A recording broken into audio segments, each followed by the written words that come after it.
sorry to their families. Sorry, this is awfully Blair Witchy. I know, because I'm just about to go to bed. You can tell I'm still fired up from the show and excited, and hung out with some of the wrestlers and whatnot after the show. So it was good. Not the wild and crazy night, because unfortunately we were gonna go to Tipsy Mick whatever the hell's, that we had that raucous time a few months ago, but the kitchen was already closed by the time the show got done. So part of the point was to go to eat. So anyway, I want to talk about this IWE show.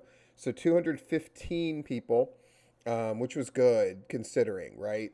With all the houses dropping, I know that Tim of IWE was concerned, and so set the goal of 200, hit that goal, and it was a good crowd. It was a crowd that was very into stuff, a crowd that reacted with a great deal of heat and intensity for the main event. I'm just going to briefly go through the show. I know Charles was there, recovering from his knee surgery, but he was still there, and he's going to write a report. But I really wanted to talk about the general impressions I had. So it opened with um, Gauntlet Match with Matt Odom, who's a guy whose match I've reviewed before when he wrestled Bryce Cannon at the Coastal Show, and Alex Moss, who I'd never seen before. They did all right. But then when Skrilla got in there, I was super proud. Like, Skrilla went in there, and the show really never touched the ground after that. It was just off to the races. Skrilla did great, defeating Matt Odom. Then Hunter Young came in and did a great job as a babyface in a really energetic but relatively brief time. I thought the smartest thing they did was they kept this match to less than 15 minutes in spite of 5 people being in this match. And Skrilla won again, and then Skrilla closed it out with a great match with Owen Knight. Those two just have a natural chemistry.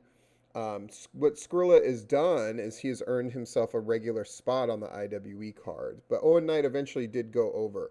So he would be the number one contender to the Mayhem title, I believe.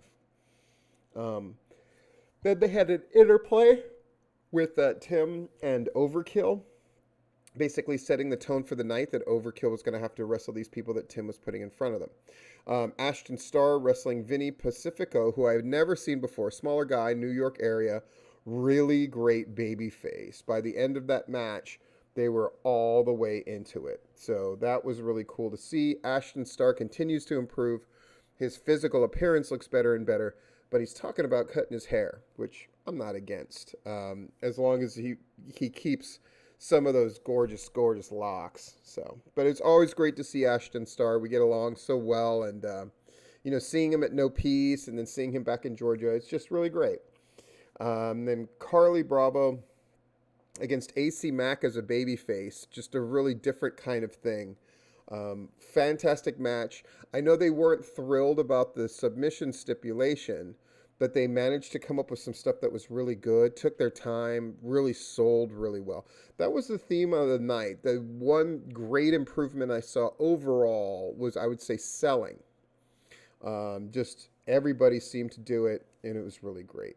The women's championship, Danny Jordan, of course, who's been champion forever and a day and is immensely over, even though she's part of Overkill. When she's there with Overkill, she gets booed, but when she wrestles her own solo match without them at ringside, they love her. So Danny Jordan taking on, and this was one of the coolest things, Bianca Corelli.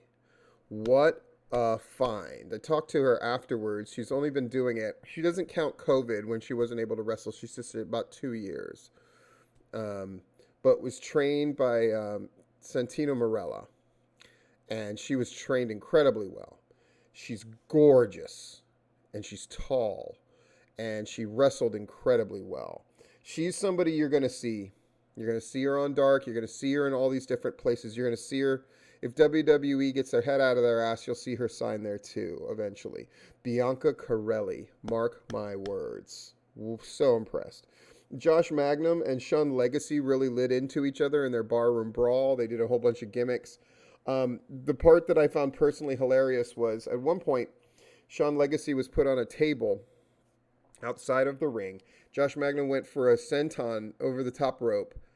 He moved, so Josh Magnum crashes and burns through this table, and then pretty much no sells it, which gets Sean Legacy legitimately pissed, so he beats him down. It looks so good. I didn't really know a lot about Sean Legacy. I'd seen him times before, and he did a good job. And when he was a last minute fill in to wrestle Hammerstone, they put on a really good match. But I got a new respect for Sean Legacy. I definitely see him in a whole new light as a guy who like knows what the right thing to do is, and he's gonna go out of his way to enforce it. I really respect that a lot. And if you don't get that mentality, I don't know what to tell you. You shouldn't be in pro wrestling. Intermission happened, and then Hammerstone and Joe Black. Woo! To see Joe Black physically thrown around to that degree was startling. And to see Joe Black get over in his first match at IWE. And then when he won that match, so he's the number one contender for the title. So it'll be him and O'Shea Edwards at some point. Freaking awesome. Just awesome. New Age Championship, Slim J against David Ali. The ending was flubbed because of referee mistake stuff, but Slim, I actually told younger wrestlers to watch him because he's so demonstrative. He's one of the best overall performers, not just physically the stuff he can do in the ring, but physically the stuff that he can demonstrate. Slim never wastes motion. You always know what he's feeling and thinking, and it's really impressive. There's few guys anywhere, including WWE and AEW, who do it as well as Slim does. He's as good or better than anybody. And couple that with kind of the wisdom of how long he's been doing this, but he's still physically able to do whatever he wants to do when he wants to do it. You got to catch Slim. He's not going to wrestle very many places because he's got a real life and stuff. But if you get a chance to see Slim J, especially if you haven't seen him or worked with him, go out of your way, while you can still enjoy him in his prime, combined with the highest ever ring IQ he's had in his life. It's really remarkable. And, of course, David Ali making that case again. He looks so good. His body looks good. And he's just over like Rover. It's just an amazing thing. So those two matches are already amazing enough, right? Well, the main event, Exotic Youth in a rematch with the Ugly Ducklings. Exotic Youth go over. And part of it is the Ducklings have this guy that rides with them who's got cancer. And when they knocked him down and the guy bumped on the outside of the ring, the crowd lost their minds. I thought they were going to legitimately start swinging on the Exotic Youth. And then they won the match. People were not happy. And the Exotic Youth went over to their gimmick table, said, who wants to take a picture with the champs? And this one group of fans, I think they were in the same family, just kept yelling and screaming at them and calling Candy Cannoli a ring rat and all this kind of great wrestling heat stuff. It was like, oh, it was such a fun show to be a part of and to help out with. And really remarkable what they're pulling off. And the pre-show speech by Tim did surprise me a little, because it was so earnest and it was so serious, while acknowledging that he loves everybody that works for him and he does take great care of everybody. But he let it be known, like, he's not here to just be like act like a money mark and take up space and just be happy doing a show. He wants to be the best, and he wants to work with them to make that happen. So it was a really cool speech to hear. I think between IWE and Swamp Rules at PCW, it seemed like those are the two shows that really carried the day. The texts I got and messages related to IWN was that they drew in the 150 range, probably paid 100 or less. And again, a show that was described to me as mediocre. That there were some shining points. Brooklyn Creed's match amongst them. But for the most part, it was a pretty lackluster show with a main event that was utterly ridiculous. So IWN didn't have much success, but I would safe to say that Swamp Rules, where a lot of the guys who worked at IWE also worked Swamp Rules for PCW, and were going on and on about how great that was. And Larry was going on and on about how great it was to me as well.